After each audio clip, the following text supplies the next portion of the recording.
አላችሁ? እኔ አለው እግዚአብሔር ይመስገን ደህና ነኝ። ዛሬም በጠቃሚና በአዲስ ፕሮግራም በድጋሚ ተገናኝተናል። በዛሬው የጤና ፕሮግራማችን ላይ የምንመለከተው ልባችንን በዝምታ የሚጎዱ በማታ ወይም ደግሞ በመኝታ ሰዓት የምናደርጋቸው መጥፎ ልምዶችን እናም እነዚህን ልምዶች ደግሞ እንዴት አድርግተን ማስወገድ እንደምንችል በዚህ ቪዲዮ ላይ እነግራችኋለሁኝ። ይህ ቪዲዮ በፍጹም እንዳያመልጣችሁ፣ ሌሎችም ደግሞ እንዲማሩበት ሁላችሁም በቅንነት ላይክ እና ሼር አድርጉላቸው። ጥያቄ ካላችሁ ጥያቄያችሁን በኮመንት ላይ አስፍሩልኝ። በቀጥታ ወደ ጤና ትምህርታችን የማልፍ ይሆናል። እጅግ በጣም ብዙ ልባችንን የሚጎዱ ልምዶች የሚከሰቱት ሰዎች እያረፍን ነው ብለው በሚያስቡበት በምሽት ሰዓት በዝምታ ነው። ልባችን በምሽት ወሳኝ የሆነ የጥገና ስራዎችን ያከናውናል። የደም ግፊትን፣ የልብ ምትን፣ ብግነት ወይም ደግሞ ኢንፍላሜሽንን እናም የሆርሞን ሚዛንን ይቆጣጠራል። የመኝታ ሰዓት ልማዶች በእነዚህ ተግባራት ላይ ጣልቃ ሲገቡ የልብ ጉዳት ቀስ በቀስናም በዝምታ ይከሰታል። ይህም ለዓመታት ምንም አይነት ምልክት ላያሳይ ይችላል። ታዲያ ልባችንን በዝምታ የሚጎዱ የመኝታ ወይም ደግሞ ማታ የምንሰራቸው መጥፎ ልምዶችንና እንዴት እንደምናስወግድ ደግሞ እነግራችኋለሁኝ። አንደኛ፣ በጣም ዘግይተን መተኛት ነው። ምን ይከሰታል? ከምሽቱ ከ5 ሰዓት ተኩል እስከ 6 ሰዓት በኋላ መተኛት የሰውነታችንን የተፈጥሮ የሰዓት ዑደትን ሰርከዲያን ሪትም የምንለውን ያዛባል። የውጥረት ሆርሞኖች ኮርቲሶል እናም አድሬናሊን በምሽት ከፍ ብለውም ይቆያሉ። የደም ግፊት ሊቀንስ ሲገባው ሳይቀንስም ይቀራል። ይህ ትልቅ የልብ ስጋት ነው። በተጨማሪም ለከፍተኛ የደም ግፊት፣ ለልብ ድካም፣ ለመደበኛ ያልሆነ የልብ ምት ተጋላጭነትን ይጨምራል ማለት ነው። ታዲያ ምን ማድረግ አለባችሁ? ከምሽቱ ከ5 ሰዓት በፊት ከቻላችሁ ለመተኛት ሞክሩ። መብራቶችንም አደብዝዛችሁ ቶሎ እንቅልፋችሁ እንዲመጣ ለአንጎላችሁ ምልክት መስጠት አለባችሁ። ሁለተኛ፣ ከባድ ምግብ ወይም ደግሞ በማታ ዘግይቶ መመገብ ነው። ምን ይከሰታል? ከባድ ምግብን ዘግይተን መመገብ እኛ ስንተኛ ልባችን ግን በበለጠ ኃይል እንዲሰራ ያስገድደዋል። ደም ወደ ልብ ጥገና መሄድ ሲገባው ወደ ምግብ መፈጨት ሂደት ይዞራል ማለት ነው። የሌሊት የደም ስኳርናም ትራይግሊሰራይድ መጠንንም ይጨምራል። የደም ቧንቧ ብግነት ወይም ደግሞ ኢንፍላሜሽንም ይጨምራል። ታዲያ የተለመዱ ስህተቶች ከምሽቱ ከ2 ሰዓት እስከ 3 ሰዓት በኋላ ከባድ እራትን መመገብ ስህተት ነው። በምሽትም የተጠበሱ ምግቦችን፣ ቀይ ስጋዎችንና ጣፋጭ ምግቦችን መመገብም ከባድ የሆነ ልባችንን የሚያጠፋ ስህተት ነው። ታዲያ ምን ማድረግ አለባችሁ? ዋናውን እራታችሁን ከመተኛታችሁ ከ3 ሰዓት በፊት አጠናቁ። ከራባችሁ ደግሞ ቀለል ያሉ አማራጮችን ምረጡ። ሙቅ ሾርባን መጠጣት፣ እርጎ፣ ጥቂት ለውዝና የእጽዋት ሻይን ከነዚህ ውስጥ አንዱን መጠቀም ይመረጣል ማለት ነው። ሶስተኛ፣ ልንተኛ ስንል በአልጋ ላይ ስልክ መጠቀም ወይም ደግሞ ቪዲዮዎችን ማየት ነው። ይህ ምን ያስከትላል? ሰማያዊ ብርሃን ወይም ደግሞ ብሉ ላይት የምንለው ሜላቶኒንን ልብን የሚጠብቅ ሆርሞንን ይገታል። የሌሊት የልብ ምትን ይጨምራል። በእንቅልፍ ወቅት የደም ግፊትንም ከፍ ያደርጋል። የልብ ምት መዛባት ስጋትንም ይጨምራል። አደጋው ታዲያ ዝም ብሎ ስልክ መጎርጎር እንኳን የነርቭ ስርዓትን በንቃት እንዲቆይ ያደርገዋል። ምን ማድረግ አለባችሁ ታዲያ? ከመተኛታችሁ ከ30 እስከ 60 ደቂቃዎች በፊት ማንኛውም ስልክ ወይም ደግሞ ስክሪንን አትዩ ወይም ደግሞ አትጠቀሙ። ደብዛዛ ወይም ደግሞ ሞቅ ያሉ መብራቶችን ተጠቀሙ። መጽሐፍ አንብቡ በምትኩ ወይም ደግሞ ረጋ ያሉ ድምፆችን አዳምጡ። አራተኛ ደግሞ በየቀኑ ከ6 ሰዓት በታች መተኛት ነው ወይም ደግሞ የእንቅልፍ እጥረት የምንለው። ብዙ ሰዎች እንቅልፋቸው ምንጊዜም ቢሆን ከ6 ሰዓት በታች ነው። በቂ እንቅልፍን አይተኙም። በዚህ ጊዜ ምን ይከሰታል? የእረፍት ጊዜ የልብ ምትን ይጨምራል።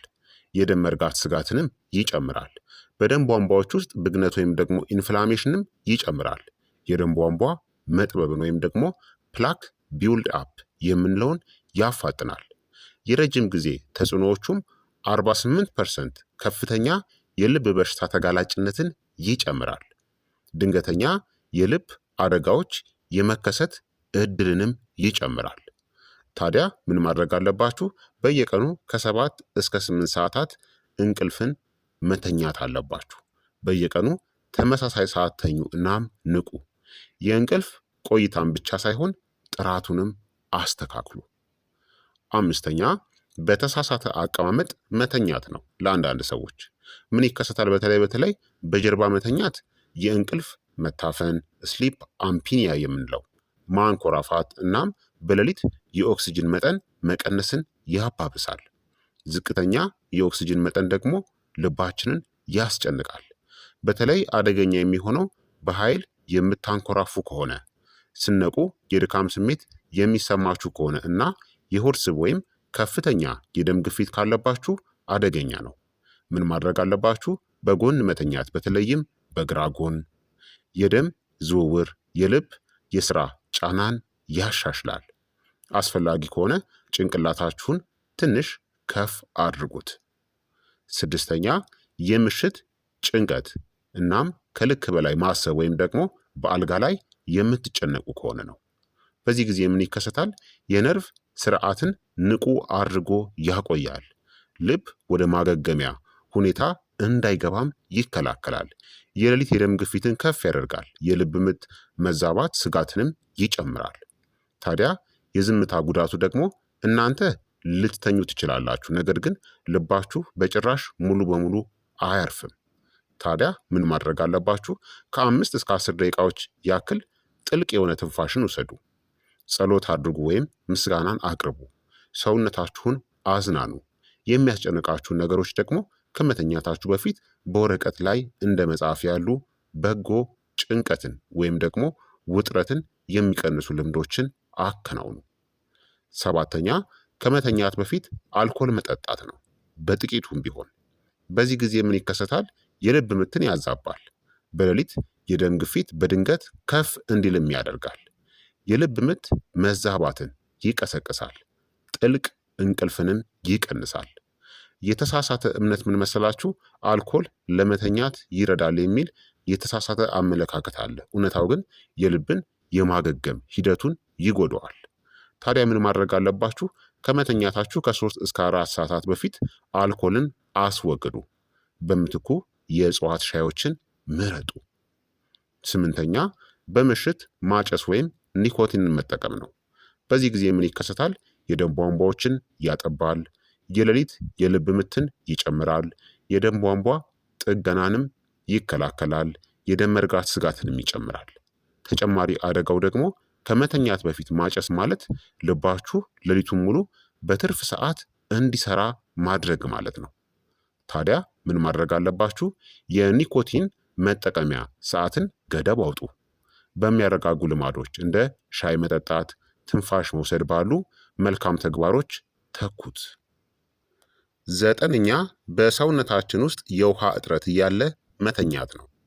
ምን ይከሰታል? በዚህ ጊዜ ደም ይወፍራል፣ እንዲሁም ለደም መርጋት፣ ለልብ ድካም፣ ለስትሮክ በተለይ በሌሊት እናም በማለዳ ከፍተኛ ስጋትን ይፈጥራል።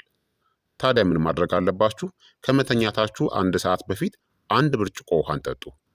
ከመተኛታችሁ በፊት ወዲያውኑ ከመጠን በላይ ውሃን አትጠጡ። 10ኛ የሌሊት ምልክቶችን ችላ ማለት ነው።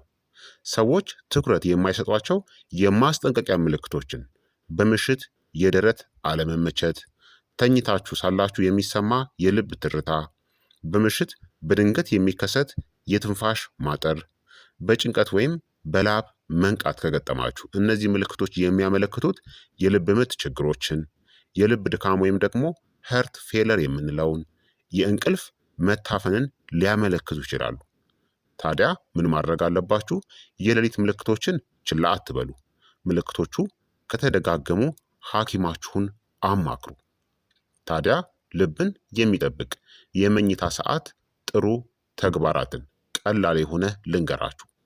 ከምሽቱ 2 ሰዓት በፊት ቀለል ያለ እራትን መመገብ፣ ከመተኛታችሁ 1 ሰዓት በፊት ስክሪን ወይም ደግሞ ስልኮችን ማጥፋት፣ ረጋ ያለ አተነፋፈስ ወይም ደግሞ ጸሎት ማድረግ፣ በጎናችሁ መተኛት ከተቻለ በግራ ጎን፣ ከ7 እስከ 8 ሰዓታት ደግሞ በቂ እንቅልፍን በየቀኑ ማግኘት፣ ወጥ የሆነ የመኝታ ሰዓትም ሊኖራችሁ ይገባል ማለት ነው።